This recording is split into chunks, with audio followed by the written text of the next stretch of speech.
I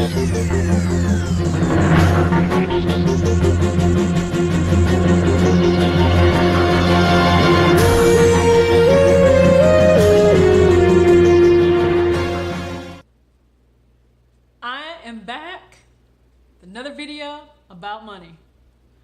And it's something else that's Michigan, because no matter what, it is football season and you guys are going to sit here and see me in everything Michigan and Nike. I do not care if you do not like it.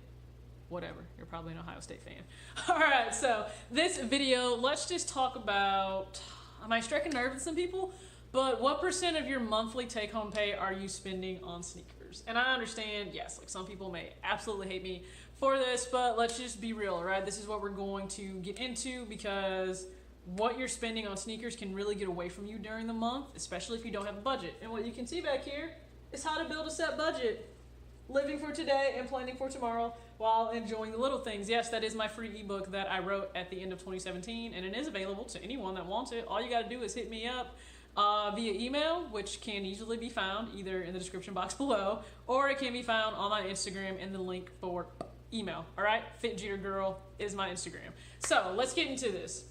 What percentage of your income a month, I mean net or take-home pay, are you spending on sneakers? Now, in my ebook, I do use an example that I will reference a lot on my channel because it's just easy for you to kind of follow along with me. So, in the ebook, the example is, it's a person with a single income and they bring home $2,500 a month net after taxes, which means, if you're looking at, let's just say housing, right? So rent or your mortgage, it's estimated or at least suggested that it should never be more than 25% of your take-home pay.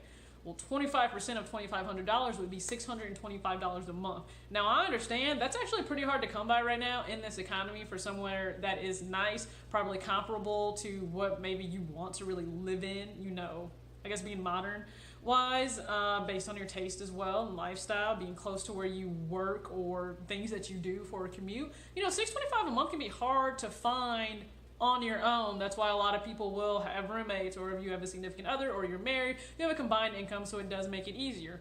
But if you're looking at, just 25% of that is going to diminish what you can do with the rest of your money, right? So let's just look ahead. Hopefully you're only spending about 25% of your take-home pay if it's $2,500 on rent or mortgage. What are you spending on sneakers though, right? Because I think the amount that we spend on sneakers, and I've been so guilty of this before too, it gets away from you. And if you were to go back and look at what percentage of, let's say, that month's money that you took home you spent on sneakers, you may be appalled at yourself. You may be disappointed in yourself. You may think, what in the F am I doing, right? That's really something that's gone through my head sometimes when I've looked back at things that I've spent money on, like sneakers and anything else that's Jordan and Nike, to be very honest with you. So let's just say, look at $2,500, so 5% of that is $125. Let's just be real. We have all spent far more than that, because look how easy it is. I mean, hell, if you just buy a Jordan 1, you're gonna hit that threshold. Even with me having a grade school foot, I'm still gonna hit that, especially if I choose to buy new releases. If I choose to buy, pre-owned shoe, or maybe I found a bargain, I can get under that 125. But the reality is, most of us are still gonna spend over 125 a month. And if you are only taking home $2,500 a month net, it means that you spent 5% on just sneakers. Or you spent more, probably more. Let's just go with more. It's okay. So I don't care that you're spending 5% on sneakers.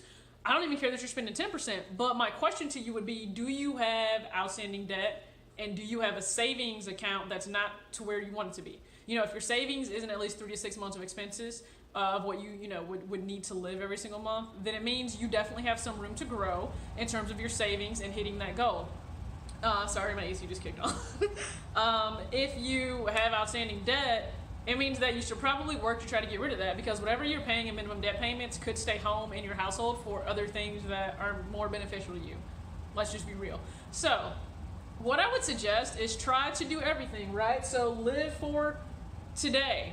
That means making sure that you are actually, first off, taking care of your minimum debt payments, right? And then this says planning for tomorrow. Well, planning for tomorrow would mean that you are taking care of future you, which means saving. So I think it would be awesome if you're living for today to put yourself in a better financial situation. Put an extra 5% of your take-home pay towards a debt payment. And then if you're gonna plan for tomorrow, put an extra 5% of whatever you take home into your actual savings account. Hopefully you have one already established. I want you to continue to add to it. And then finally, I want you to enjoy the little things, which means I want you to enjoy those sneakers that you get if you are buying them every single month, because I don't think we should just go through life having absolutely nothing. I think it really does take away from fun, right? We already go through enough shit in life as adults as it is. Give us something that's going to put a little bit of a smile on our face, all right? So when you're looking at yourself and kind of being self-aware and self-assessing, how am I really managing my money? How much am I spending on sneakers per month? How much am I saving per month? And how much am I maybe putting towards debt per month? It's just simple math, but trying to make that little effort of just that 5%, I think it goes a long way. And hopefully some younger person is taking this into account of how they manage their money, especially if they're into sneakers and they're thinking, you know what, I could shift some things around just a little bit and put myself in a much better position for 6 months from now, for a year from now, and much longer. All right, so I hope that this helps you out in some way. I really, truly do. Thank you so much for watching. If you've already subbed, you're awesome. Hopefully I can get to 500 before the end of the year. That is a goal of mine. I think that would be awesome. Anyway, thank you guys for tuning in. Once again, if you would like a free copy of my ebook, just go ahead. You can hit my email up. Information will be below. Or you can DM me on Instagram or whatever it is and just be like, hey, ebook, can I get it? And just provide me your email. It is easier though if you just email me. That way I already have your email. And just in the subject line, put, requesting ebook. All right? So, hope you guys enjoy this. Thank you so much. You guys are awesome. Go Blue. See ya.